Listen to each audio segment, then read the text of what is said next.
What's up, everyone? Welcome back to another review. This time we're taking a look at She-Wolf of London, made in 1946. Let's waste no time. Let's get right into it. My overall thoughts on the She-Wolf of London is I don't like this movie at all. Not a big fan of the She-Wolf of London. This movie is a murder mystery whodunit, and that's its biggest problem, is that it's a whodunit. There's no supernatural element to this movie. There's no nothing to this movie. It brings up the concept of maybe a family curse being passed down from generation to generation, and then being inflicted with the curse of the wolf. But it's just meant to be a psychological torture game. I don't like that. I thought that was boring. That was a boring hook to this movie. This should have been a full-blown werewolf movie with an actual she-wolf. If this movie actually had a she-wolf, a monster, I would have actually found this movie to be much more entertaining and much more fun. You know, this could have been a nice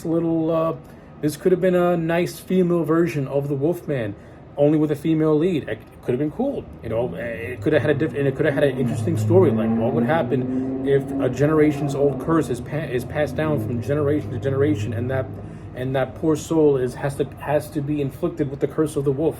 You know, how does that affect somebody, knowing that you're basically from a family of werewolves? We did not get that at all in this movie. Again, it's just a boring murder mystery whodunit.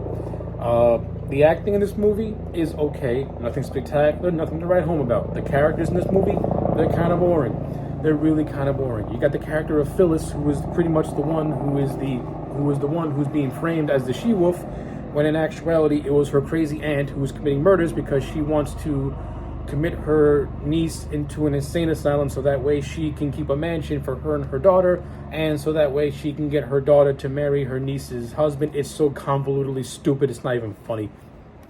The motivation of the crazy aunt is ridiculous. That's why this movie doesn't work at all. Yeah, I hate it. I hate this movie. I don't like it whatsoever. I think She-Wolf of London is boring. It does have some okay things. Like I said, the acting is okay. The atmosphere for this movie is actually pretty cool. The direction is not too bad. I like the overall setting of it taking place in 20th century London.